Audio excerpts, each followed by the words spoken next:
A substitute for the lifter's instructions.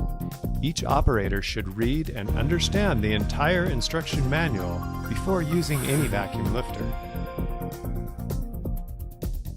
The B1DC2 is delivered in a heavy-duty box. A highly durable ABS shipping case is also available. These containers provide protection for the lifter during transport and storage. Carefully open the box and remove all packing materials. Be sure to keep these materials for later transport and storage.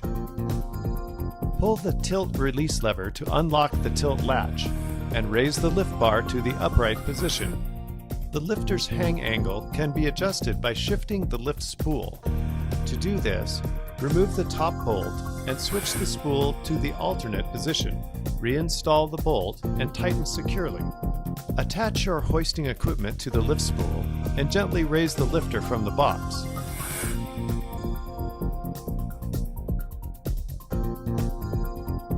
Never raise the lifter unless the lift bar is in the upright position.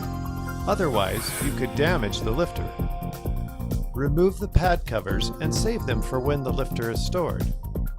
Connect the battery to the charger and vacuum generating system. Insert the battery included for the power loss warning buzzer by pressing the battery holder inward and sliding the tray out. Then test the alarm by pressing the test switch.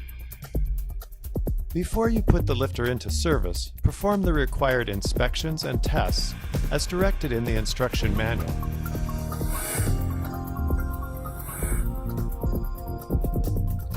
Before every use, be sure to inspect all controls, gauges, and indicators for visual damage. Inspect the air filters and remove any liquid or other debris found inside. The instructions explain how to correctly disassemble the filters. Test the battery for an acceptable charge before every lift. If the battery gauge reads less than 50%, charge the battery fully before using the lifter. If a battery loses its charge quickly or is unable to maintain a charge for a full work shift, replace it immediately.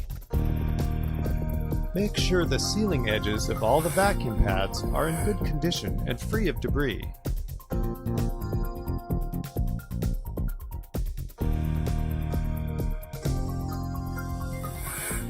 Place the lifter on the center of the material to prevent any unexpected rotation or tilting. The vacuum pads need to make full contact with the load surface. Once the lifter is correctly positioned, flip the power switch to the on position. The blue power light will remain lit while the lifter is powered up. The power switch must stay in the on position during use. Press the apply button. This starts the pump, which draws air from the pads. The B1DC2 has two vacuum circuits, with two pads on each circuit. Each circuit has its own vacuum gauge, vacuum tank, and control valve. If anything affects vacuum in one circuit, the other will continue to maintain its vacuum. Both circuits must work correctly to achieve full load capacity. After both gauges show vacuum in the green zone, the green lift light will also turn on to signal that the load can be lifted. The pump will shut off automatically to save battery life, and will cycle occasionally to maintain vacuum for lifting. If the pump cycles more than once every few minutes, or the green lift light turns off, support the load and stop using the lifter right away. Check the instructions for maintenance information. The vacuum gauges need to remain visible throughout the entire lift. If the vacuum level ever falls below 16 inches of mercury, stay clear of the load and, if possible, lower it safely to the ground. Do not resume normal use of the lifter until the cause of the vacuum loss is fixed. The lifter also has a low vacuum warning buzzer that will sound whenever vacuum is below the minimum level.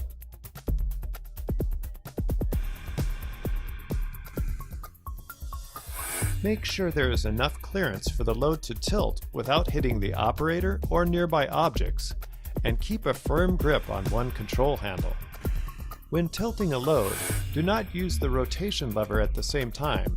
This can cause unexpected load movement that could harm the operator. Pull the tilt release lever to free the tilt latch. Lift up or press down on a control handle to tilt the load. The pad channel automatically latches when moved to the vertical position in order to stabilize the load.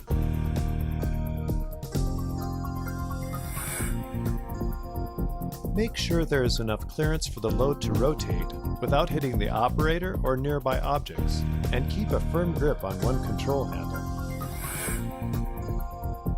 Pull the rotation release lever to free the rotation latch. Rotation stops are available at each quarter turn. To select a position, simply let go of the rotation release lever so that the latch can re-engage.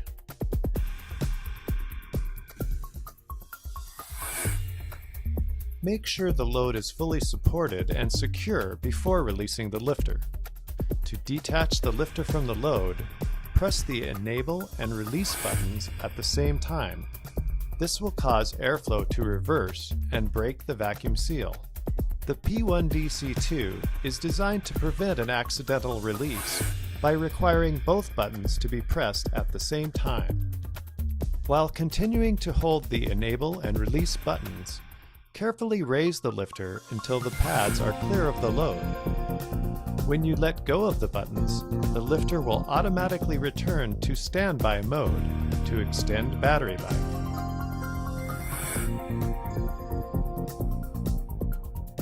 Once your work is complete, flip the power switch to the off position. The lifter can rest on its control handle. Make sure the lifter leans securely against an appropriate support to protect the pads from damage. For storage purposes, the lifter can rest with pads down on a clean, smooth, flat surface. Then lower the lift bar to a horizontal orientation and place a support under the lift spool. When the lifter is stable, unhook the hoisting equipment from the lift spool. To transport or store the lifter, disconnect the battery from the vacuum generating system. Charge the battery completely and then disconnect the battery from the charger. Place the pad covers back over the pads to keep them clean. Release the tilt latch and tilt the pad channel into the horizontal position. Lower the lifter into the box and unhook the hoisting equipment from the lift spool. Lower the lift bar to the horizontal position. Reuse the original packing materials to protect the lifter. Once you have closed the box, your lifter is ready to move to the next job. Be sure that you read, understand, and follow the guidance provided in the instruction manual, because it includes additional information and warnings. You can download a copy of the instructions for your specific lifter